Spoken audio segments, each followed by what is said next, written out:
11월 13일 11월의 두 번째 토요일입니다. 우리 사도신경으로 우리의 신앙을 고백하겠습니다. 나는 전능하신 아버지 하나님 천지의 창조주를 믿습니다. 나는 그의 유일하신 아들 우리 주 예수 그리스도를 믿습니다. 그는 성령으로 잉태되어 동정녀 마리아에게서 나시고 본디오 빌라도에게 고난을 받아 십자가에 못 박혀 죽으시고 장사된 지 사흘 만에 죽은 자 가운데서 다시 살아나셨으며 하늘에 오르시어 전능하신 아버지 하나님 우편에 앉아 계시다가 거기로부터 살아있는 자와 죽은 자를 심판하러 오십니다. 나는 성령을 믿으며 거룩한 공교회와 성도의 교제와 죄를 용서받는 것과 몸의 부활과 영생을 믿습니다. 아멘. 우리 찬송가 353장입니다.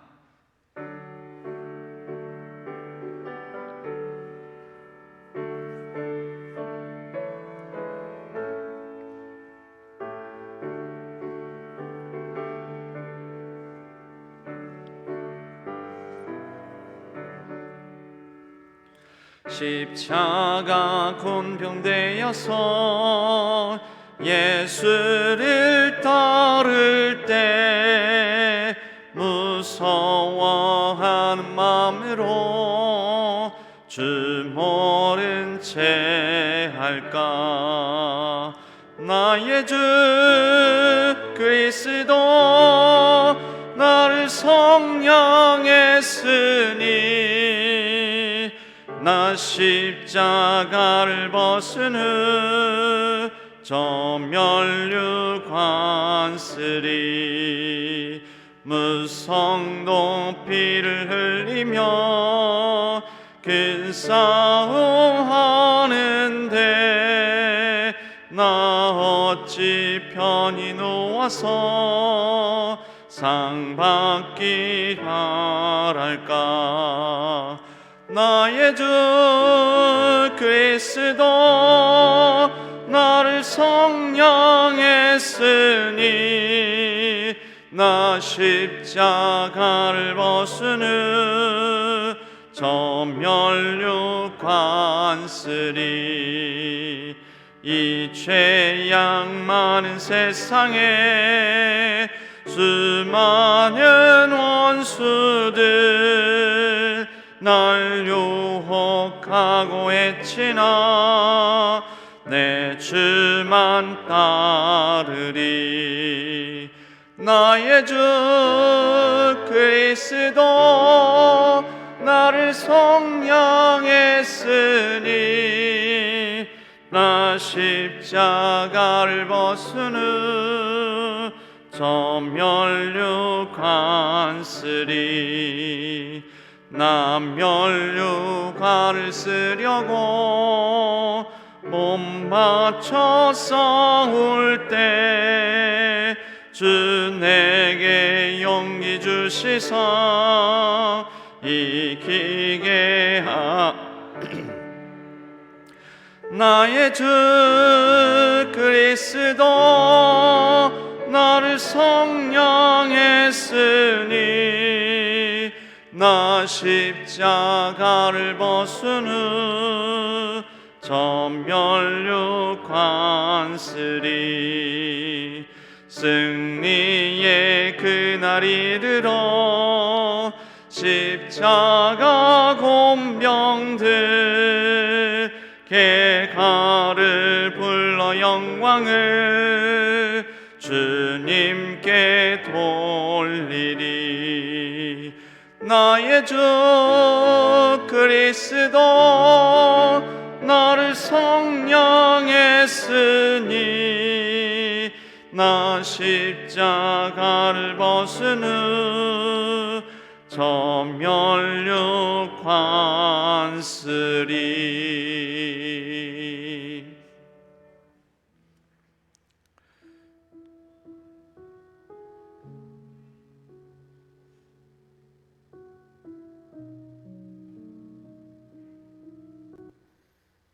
안녕하세요. 저는 강주공업고등학교에 다니고 있는 고등학교 3학년 취업준비생 이인석입니다. 안녕하세요. 저는 송원여상에 다니고 있는 고3 취업준비생 오다영입니다. 안녕하세요. 저는 동신고등학교에 다니고 있는 김승이라고 합니다. 안녕하세요. 저는 경신여자고등학교에 다니고 있는 고3 수험생 김자영입니다. 안녕하세요. 저는 고3 수험생 양현수입니다. 안녕하세요. 저는 동신고등학교에 다니고 있는 고3 수험생 정윤성입니다. 안녕하세요. 저는 청평고등학교에 다니고 있는 고3 수험생 최한나입니다. 안녕하세요. 금호고등학교에 다니는 고3 수험생 류영광입니다. 안녕하세요. 저는 동명고등학교에 다니는 고3 수험생 방은택입니다. 안녕하세요. 대광여자고등학교에 재학 중인 고3 수험생 이은경입니다. 안녕하세요. 저는 창평고등학교에 다니고 있는 고3 문예찬입니다. 안녕하세요. 저는 경신여자고등학교에 다니고 있는 고3 수험생 김문주입니다. 안녕하세요. 고3 수험생 장준하입니다. 안녕하세요. 저는 전남여자 상업고등학교에 다니고 있는 고3 수험생 권지수입니다. 안녕하세요. 저는 전남고등학교에 다니고 있는 고3 수험생 배한별입니다. 안녕하세요. 저는 명진고에 다니고 있는 고3 수험생 김사랑입니다. 안녕하세요. 저는 전남고등학교에 다니고 있는 고3 수험생 변현세입니다. 안녕하세요. 저는 살레시오여자고등학교에 다니고 있는 고3 수험생 박가은입니다. 안녕하세요. 고3 수험생 문대인입니다. 안녕하세요. 오남고에 다니고 있는 고3 수험생 양진석입니다.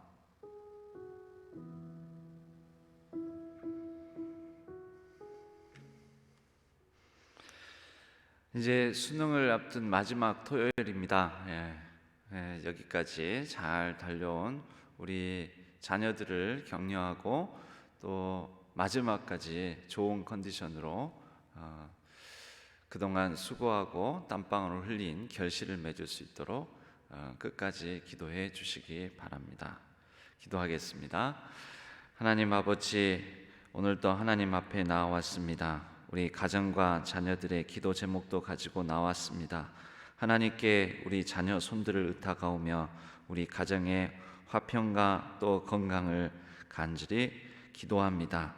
하나님, 특별히 우리 고3 수험생들과 다시 시험에 도전하는 우리 친구들, 또 취업준비생들 위에 은혜를 베풀어 주시고 마지막까지 좋은 컨디션 가운데서 최선을 다하게 하여 주시고, 최선을 다한 이후에는 하나님께서 허락해 주신 그 결과를 또 겸손히 받아들일 수 있는 용기와 담대함도 허락하여 주옵소서. 지금까지 인생에서 겪는 가장 큰 시험일지 모르나, 그러나 이것은 하나의 과정일 뿐이라고 생각하면서 조금 더 넓은 마음으로 이것으로 인생이 결정된다고 여기지 아니하고 한 계단 한 계단 또 다른 과정을 향하여서 밟아간다라는 그러한 의연한 마음도 가질 수 있도록 도와주옵소서. 우리 모든 환우들을 또한 기억하여 주시고 그 형편과 처지 또 증상과 병명을 따라 하나님께서 복된 축복을 허락하여 주심에 그 병상에서 하나님을 더욱더 깊이 있게 만나게 하여 주시고, 하나님의 은혜를 구할 때 하나님께서 치유의 광선을 발하여 주셔서 병상을 털고 일어날 수 있도록 도와주옵소서. 우리의 각 가정의 상황과 형편을 누구보다도 하나님께서 더욱더 잘 아시오니 그 때에 따라 형편에 맞추어 하나님의 특별한 은혜를 각 가정과 또 각 가족 구성원들에게 부어 주옵소서. 이제는 우리 자녀들의 이름을 넣어 함께 축복 기도문으로 기도하오니, 좋으신 하나님 아버지, 자녀를 위해 기도할 수 있도록 은혜 주심을 감사드립니다. 사랑하는 우리 모든 자녀들이 우리의 소유물이 아니고 주님께서 맡기신 하나의 인격체임을 기억하고 양육하는데 소홀함이 없도록 도와주시옵소서.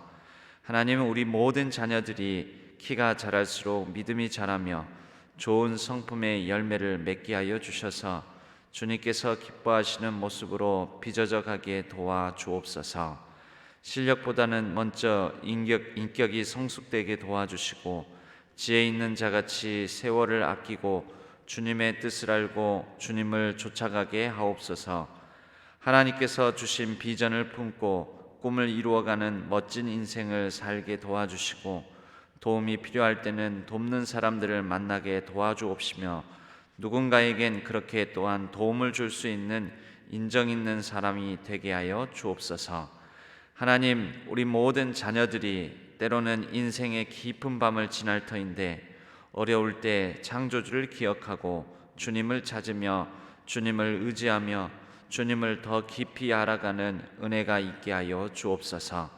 하나님, 우리 모든 자녀들의 인생이 마음과 뜻과 힘을 다하여 예배하며 사는 복된 삶이 되게 도와주시기를 원하옵고 우리 주 예수 그리스도의 이름으로 간절히 기도하옵나이다.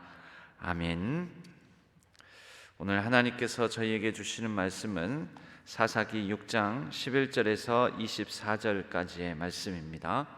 사사기 6장 11절에서 24절까지의 말씀.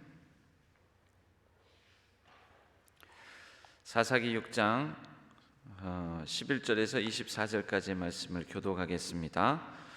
여호와의 사자가 아비에셀 사람 요아스에게 속한 오브라에 이르러 상수리 나무 아래에 앉으니라. 마침 요아스의 아들 기드온이 미디안 사람에게 알리지 아니하려 하여 밀을 포도주 틀에서 타작하더니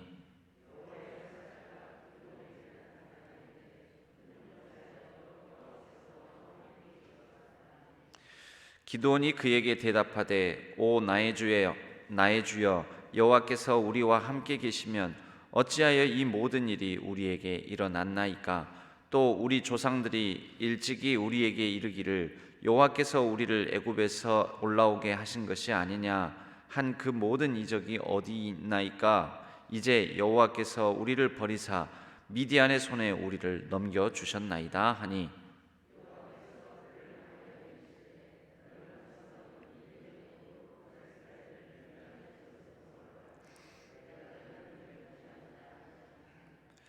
그러나 기드온이 그에게 대답하되 오 주여 내가 무엇으로 이스라엘을 구원하리이까? 보소서 나의 집은 므낫세 중에 극히 약하고 나는 내 아버지 집에서 가장 작은 자니이다 하니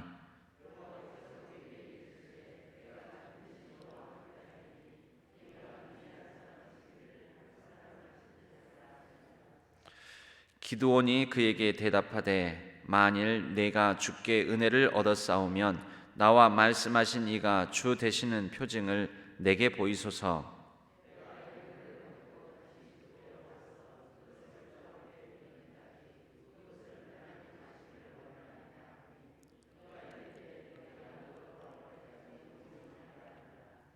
기드온이 가서 염소 새끼 하나를 준비하고 가루 한 에바로 무교병을 만들고 고기를 소쿠리에 담고 국을 양푼에 담아 상수리 나무 아래 그에게로 가져다가 드리매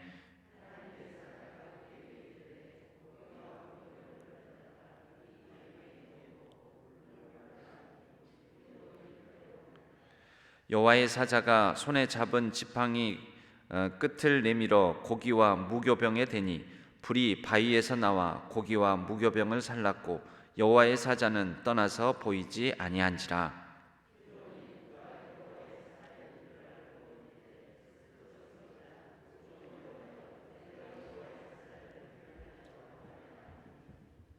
여호와께서 그에게 이르시되 너는 안심하라 두려워하지 말라 죽지 아니하리라 하시니라. 기드온이 여호와를 위하여 거기서 제단을 쌓고 그것을 여호와 샬롬이라 하였더라. 그것이 오늘까지 아비에셀 사람에게 속한 오브라에 있더라. 아멘. 이것은 하나님의 말씀, 사사기의 말씀입니다. 오늘은 211구역 공인숙 권사님 가정 우리 연수연 우리 따님하고 같이 하나님께 찬양으로 영광 올려 드리겠습니다.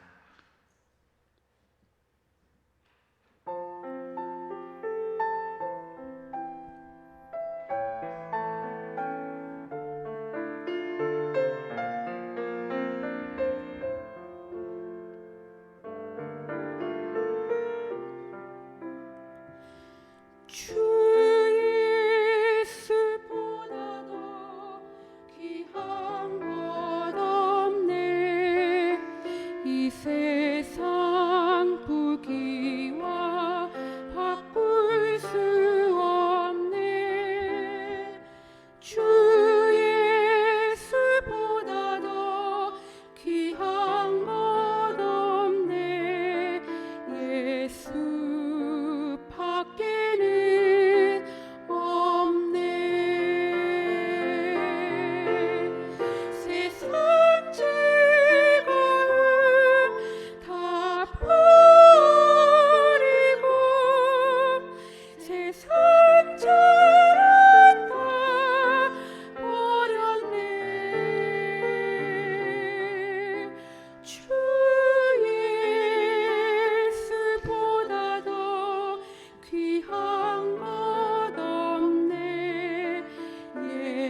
감사합니다.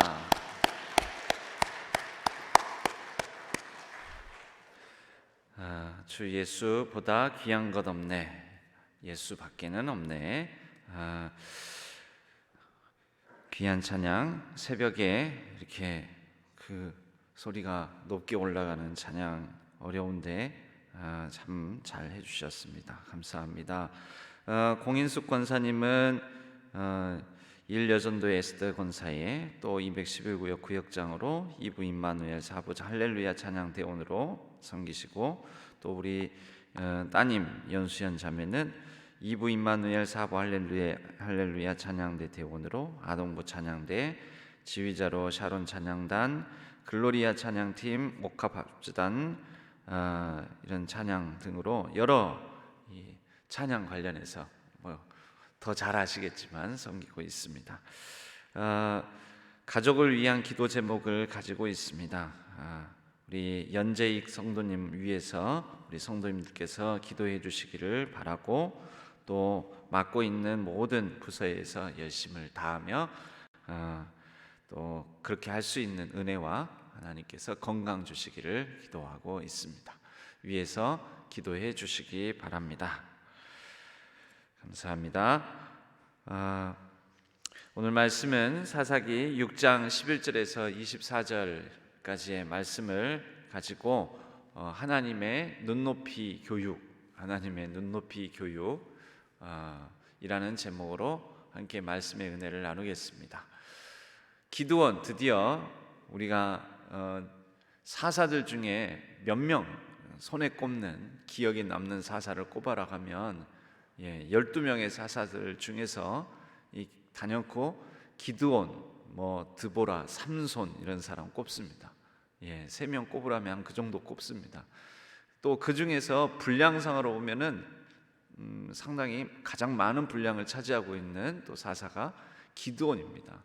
그래서 이 기드온에 관한 이제 기드온이 등장하는 그런 첫 장이 6장, 바로 기드온의 등장이 정말 화려하고 우리가 잘 알듯이 대단한 사람으로 이렇게 등장을 해야 되는데, 기드온의 등장하는 모습을 보면은 굉장히 찌질하고 소심하고 또 오해도 많고 패배의식에, 요즘 젊은 사람들 쓰는 표현으로는 패배의식에 쩔어 있고 그런 모습을 보이게 됩니다. 여러분, 그런데 바로 이런 기드온의 이런 모습이 성경에 기록되어 있어서 우리에게는 또 큰 위로가 되기도 합니다. 기드온의 상태나 우리 상태나 거기서 거기이기 때문에 그렇습니다.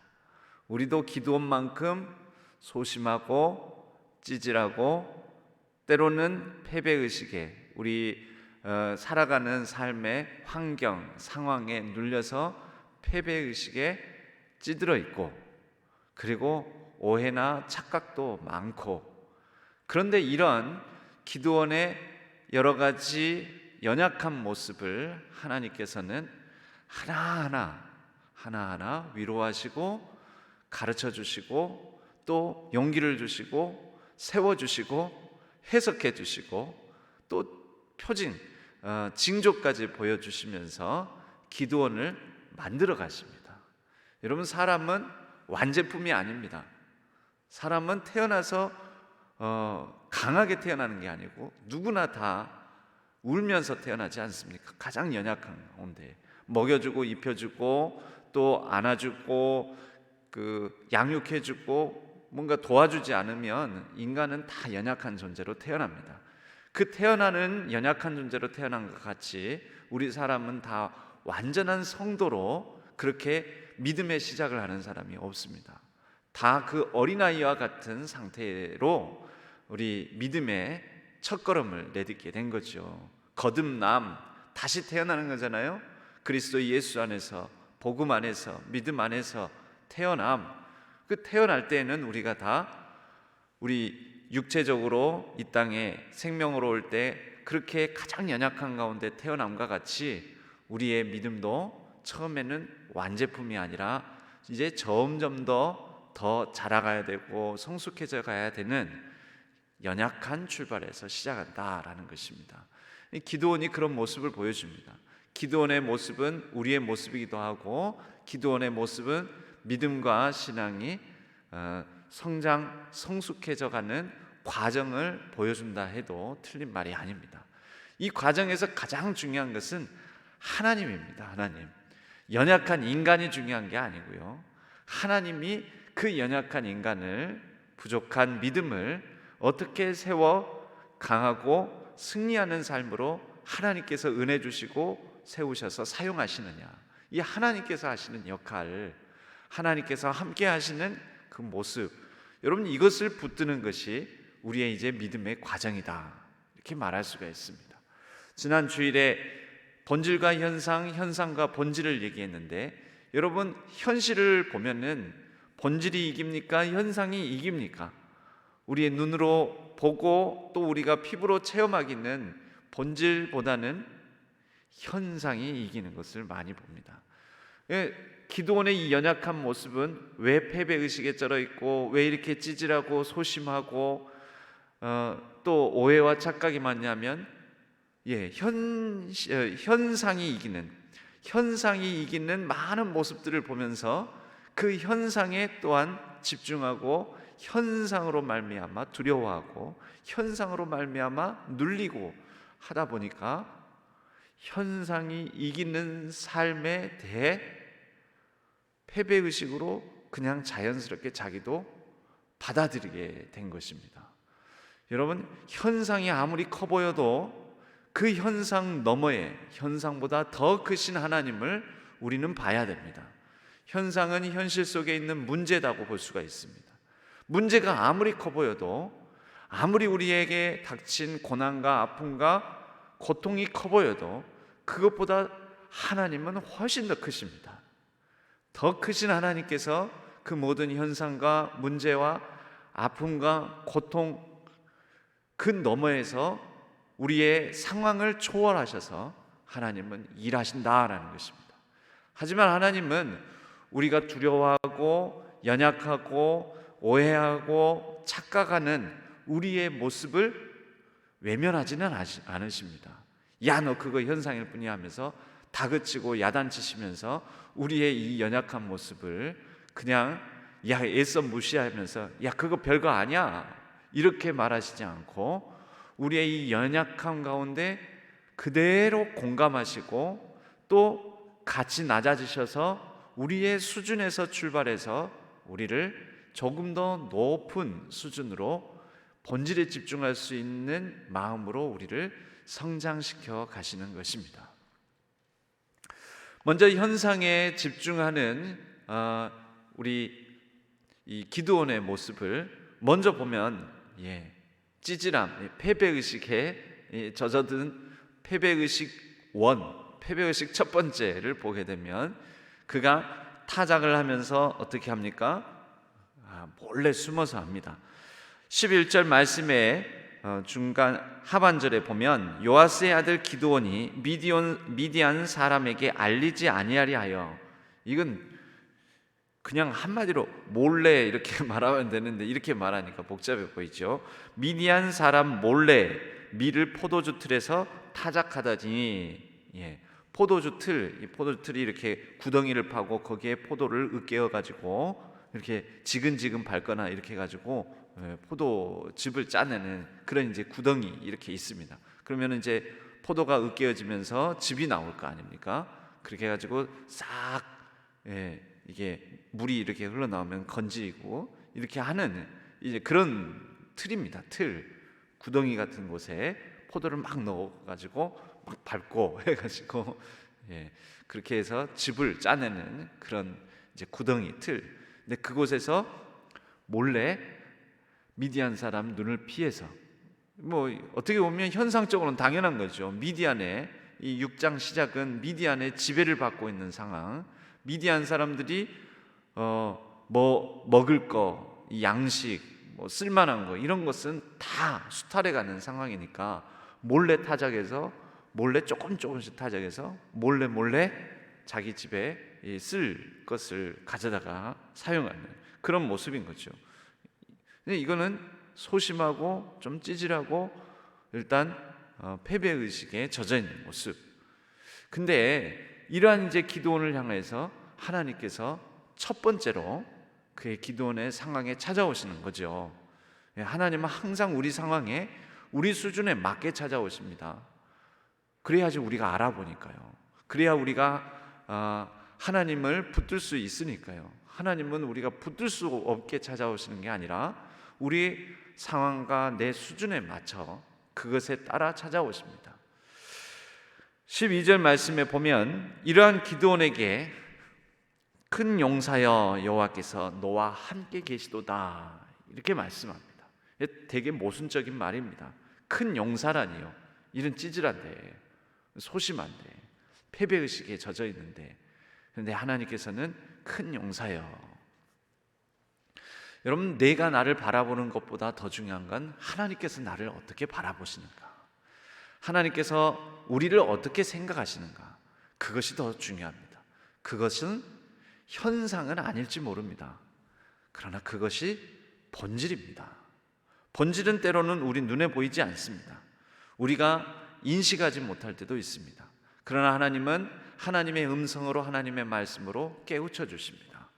큰 용사여, 그리고 여호와께서 너와 함께 계시도다.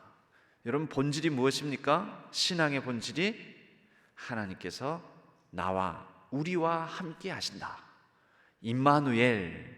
여러분, 이것이 우리 신앙의 본질입니다. 이 본질은 안 보일 때가 많아요. 많은 경우에는 하나님은 숨어 계시고 응답하시지 않고 침묵하시고 외면하시는 것처럼 보이고 나를 내버려 두시는 것처럼 보이고 그래요. 현상은 그래요. 그러나 현상에 마음을 두면 진짜 지는 거예요. 본질에 우리의 마음을 둬야 됩니다. 그러면 진짜 이깁니다. 그래야 본질이 이기는 것입니다. 두 번째로 그러한 이제 얘기를 듣고 기드온은 뭐라고 얘기하냐면 13절, 14절 이렇게 13절 이렇게 보면 기드온이 항변, 질문을 하는 거죠. 기드온의 질문은 하나님을 전혀 모르는 사람의 질문은 아닙니다. 여러분, 하나님을 향하여 하나님 안에서 하나님께 항변하는 것은 정직한 것이라고 말씀을 드린 적이 있습니다. 하나님을 향하여 하나님 안에서 하나님께 항변하고 질문하고 항의하고 하는 것은 여러분, 그건 악한 것 아니에요. 할 수 있어요. 또 해야 돼요. 그러는 게 정상이에요. 필요하면 하나님 앞에 울어야 돼요. 그게 정상이에요. 건강한 겁니다. 기도는 하나님께 항변을 합니다.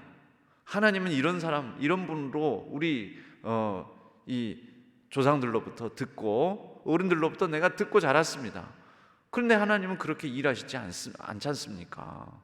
하나님께서 애굽에서 우리를 올라오게 하셔서 이적을 베푸시고 그랬다는데 그 이적이 어디 있습니까? 하나님 안에서 하나님께서 하신 일에 근거해서 항변을 하는 거죠. 다만 그 기드온이 이것을 붙들긴 붙드는데 아직 오해하고 착각하는 부분이 있죠. 하나님께서 우리를 버리셨다. 뭐가 잘못된 것입니까? 하나님에 대한 역사적 사실에 대한 인식은 있는데 해석이 잘못된 거죠. 하나님께서 버리신 게 아니라 그런 하나님을 외면한 우리 조상들의 잘못이 크고 그로 말미암아 하나님의 진노와 심판을 지금 당하고 있다. 그러므로 돌이켜야 된다. 여러분, 이 해석에 따라서 같은 사실에 대해서도 우리가 갖는 인식이 달라집니다. 인식이 달라지면 자세와 태도도 달라지는 거죠. 그래서 하나님께서 그러한 기드온을 그의 또 수준에 맞춰서 가르쳐 주십니다. 14절, 너는 여호와께서 그를 향하여 이르시되 너는 가서 이 너의 힘으로 이스라엘을 미디안의 손에서 구원하라. 내가 너를 보낸 것이 아니냐. 미디안의 손에 하나님께서 넘겨주셨으므로 뭐 할 수 있는 게 없다. 어쩔 수 없는 것 아닙니까? 패배의식, 오해와 착각, 해석의 잘못. 해석의 잘못은 자세와 태도를 다른 방향으로 흐르게 하고, 인식이 다르고 해석이 다르니 그런 삶 속에서 취하는 나의 삶의 방향성이 달라지게 되는 거죠. 할 수 있는 게 없다 하는데 하나님께서는 이 기드온에게 너가 하면 된다. 내가 너와 함께 하고 있고 이제 너가 힘을, 용기를 가지고 하나님과 함께 이 이스라엘을 이 어려운 가운데서 구원할 역할과 사명과 책임을 감당하면 된다. 이렇게 하나님께서는 그 상황에 대한 재해석을 해주십니다. 그런데 다시 기드온의 모습은 소심한 모습을 또 보입니다. 그러나로 시작한 기드온의 응답이 있죠. 나는 작고 약하고 부족합니다. 겸손을 가장한, 지난 주일에 아하스 왕도 되게 믿음 있는 척해서 나는 여호와를 시험하지 않겠습니다. 여러분, 가끔은 하나님 앞에서, 특히 하나님께서 말씀하시고 하나님께서 격려하시고 하나님께서 힘주시고 용기 주셔서 하나님께서 감당하라고 하시고 그러는데 하나님 앞에서 과도한 겸손을 보이는 것은 때로는 과도한 그 겸손이 아니라 교만입니다. 뭐냐면 하나님께서 하라고 하시고 하나님께서 원하시고 하나님께서 뜻하신 바가 분명한데 그것을 거절하는 핑계로 나는 약합니다, 나는 부족합니다, 내일 뭘 할 수 있겠습니까, 나는 뭐 아무것도 아닙니다, 막 자꾸 그러는 거예요. 여러분, 겸손은 사람 앞에서 보이시고요, 하나님께서 명하신 바 앞에서는 하나님, 겸손이 아니라 순종함으로 수용함으로 하나님께서 말씀하시면 하나님 뜻이 이루어질 줄로 믿습니다. 하나님의 뜻이 이루어지리이다 하고 하나님의 말씀을 수용해야 되는데, 이걸 수용하고 순종하고 하기가 싫으니까 자꾸 나는 부족하고요, 나는 연약하고요, 나는 할 수 있는 게 없고요, 나는 아무것도 아니고요, 내가 뭐라고 이제 자꾸 그러는 거죠. 여러분, 그것도 한두 번이지 계속 그러면 교만입니다. 어떤 교만입니까? 자기 겸손을 가장한 자기 중심주의, 자기 중심에 빠져 있는 교만이 됩니다. 하나님께서 이러한 또 기드온에게 우리 지파는 약하고요, 우리 집안은 형편은 안 되고요, 나는 약하고 우리 아버지 집에서도 나는 가장 적은 자고요, 이렇게 말하는 기드온에게 하나님께서 16절 말씀으로 내가 반드시 너와 함께 하리니 네가 미디안 사람 치기를 한 사람 치듯 하리라 하면서 격려해 주십니다.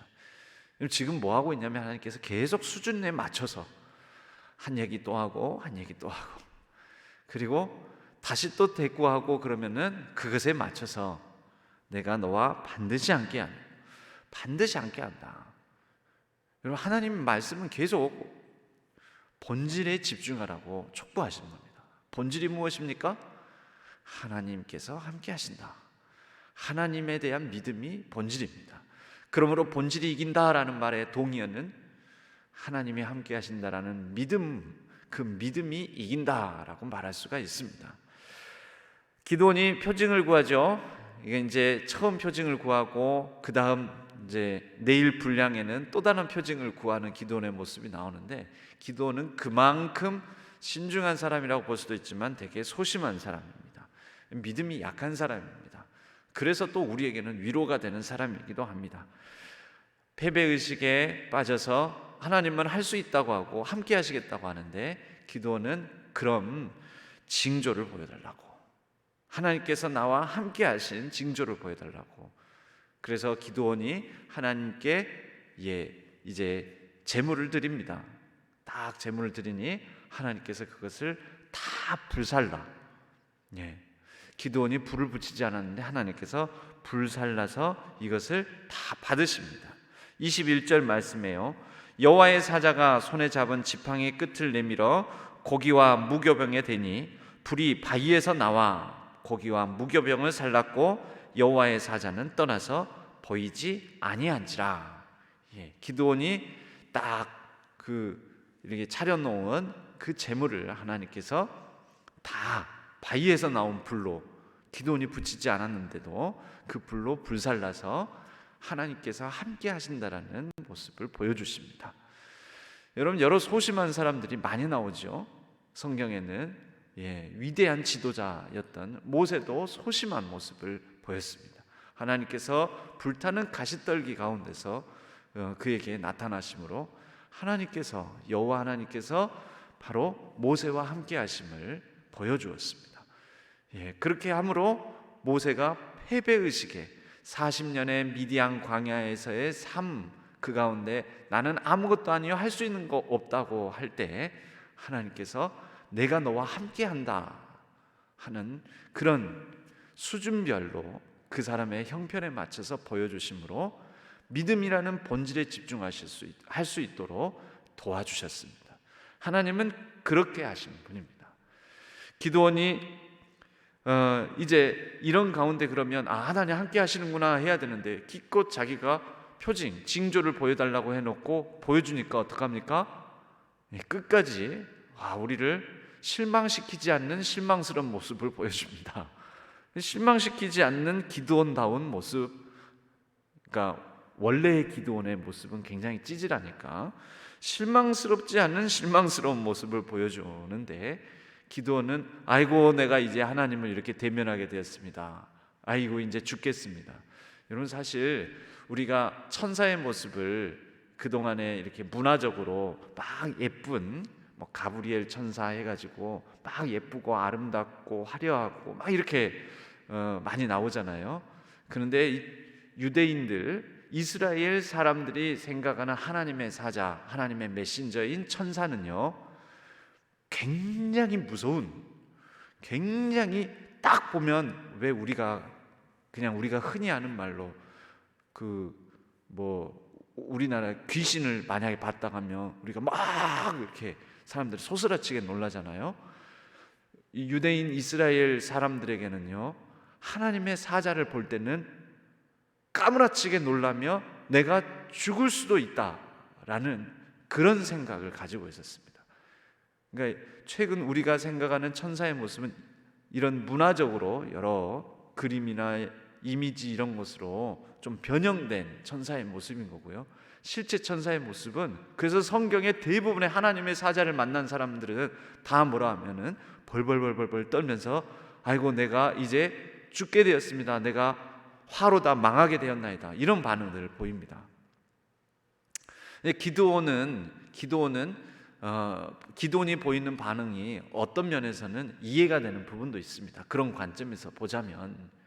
그렇지만 지금 하나님께서 계속해서 이 기드온에게 이 하나님의 사자로 나타난 이 사람은 아닌데 아무튼 이 존재는 기드온이 이렇게 항변하고 주거니 받거니 할 수 있을 정도로 그 기드온에게 맞춰서 사람의 모습으로 나타났을 것입니다. 그런데 이때서야 비로소 기드온은 그 하나님의 사자임을 인식하고 오히려 소심한 모습을 보인다라는 거죠.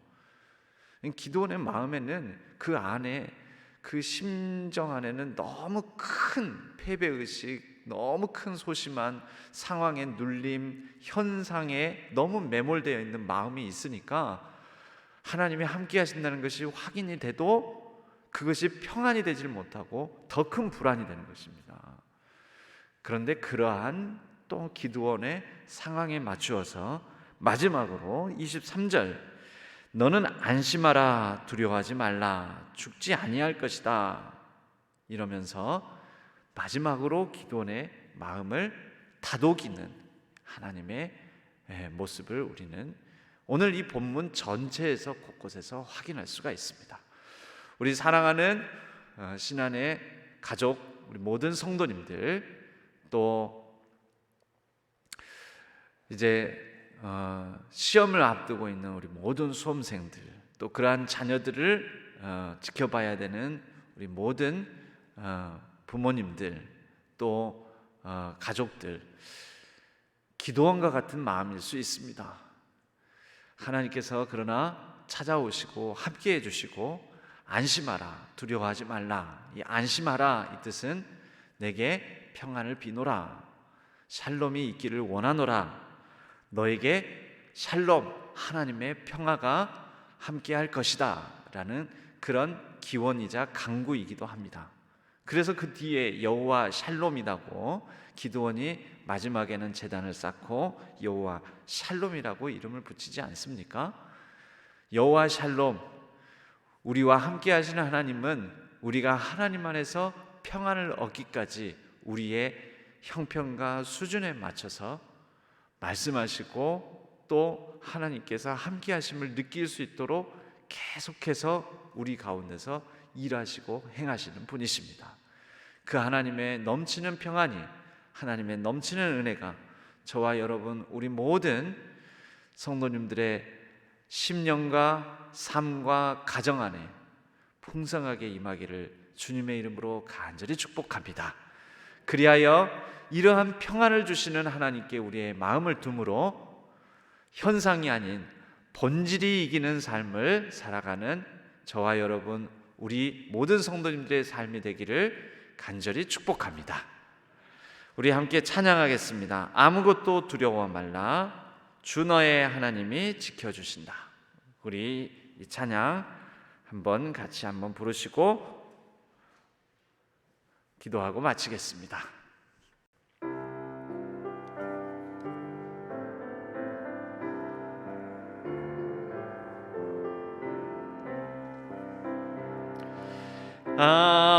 아무것도 두려워 말라, 주 나의 하나님이 지켜주시네.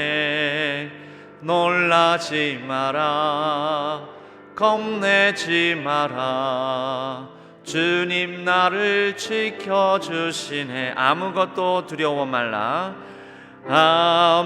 아무것도 두려워 말라, 주 나의 하나님이 지켜주시네. 놀라지 마라, 겁내지 마라, 주님 나를 지켜주시네. 내 맘이 힘에 겨워 지칠지라도 주님 나를 지켜주시네. 내 상의 험한 풍파 몰아칠 때도 주님 나를 지켜주시네. 주님은 나의 산성, 주님은 나의 요새, 주님은 나의 소망, 나의 힘이 되신 여호와. 주님은 나의 산성, 주님은 나의 산성, 주님은 나의 요새, 주님은 나의 소망, 나의 힘이 되신 여호와. 주님은 나의 산성, 주님은 나의 요새, 주님은 나의 소망, 나의 힘이 되신 여호와. 여호와 샬롬, 나의 산성, 나의 요새, 우리의 소망이 되시는 여호와의 샬롬이 저와 여러분 우리 모든 신안의 가족들에게 임하기를 간절히 축복합니다. 기도하겠습니다. 하나님 아버지, 소심하고 연약합니다. 삶에 지치고 치이고 그리하여 우리를 압박하고 누르는 여러 상황들로 말미암아 현상으로 인하여 우리가 패배의식에 처져 있을 때가 많습니다. 그리하여 나와 함께 하시는 하나님, 나에게 평강과 은혜를 더하여 주시는 하나님을 놓치고 보질 못하며 본질이신 하나님께 집중하지 못하는 우리의 믿음의 연약함도 있습니다. 주여 불쌍히 여겨주시고 우리 가운데 찾아오셔서 하나님께서 함께 하시는 그 평안의 근거를 회복할 수 있도록 도와주옵소서. 믿음을 다시 붙들게 하여 주옵소서. 본질이신 하나님께 우리의 마음을 집중하게 하여 주옵소서. 그리하여 여호와의 샬롬의 삶을 살아가게 하여 주시고 여호와 샬롬의 예배를 우리의 삶과 일상 속에 온전히 드리게 하여 주옵소서. 우리 모든 수험생들 위해 여호와 샬롬 평안으로 함께하여 주시고 그 모든 가족들 위해 또한 하나님께서 함께하여 주시오며 우리 모든 어려움과 또 병상에 있는 환우들에게 여호와 샬롬으로 함께하여 주옵소서. 이제는 우리가 아론의 축복 기도문으로 함께 우리의 사랑하는 이들 또 자녀들의 이름을 넣어 기도하오니 여호와는 우리 모든 자녀들에게 복을 주시고 우리 모든 자녀들을 지키시기를 원하며 여호와는 그의 얼굴을 우리 모든 사랑하는 이들에게로 비추사 은혜 베푸시기를 원하며 여호와는 그 얼굴을 우리 모든 자녀들에게로 향하여 드사 평강 주시기를 원하노라. 아멘.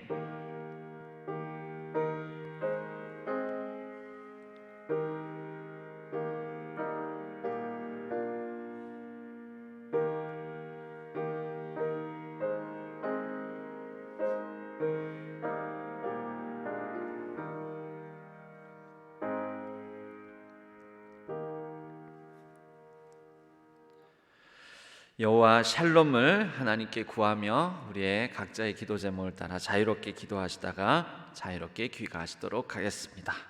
기도하겠습니다.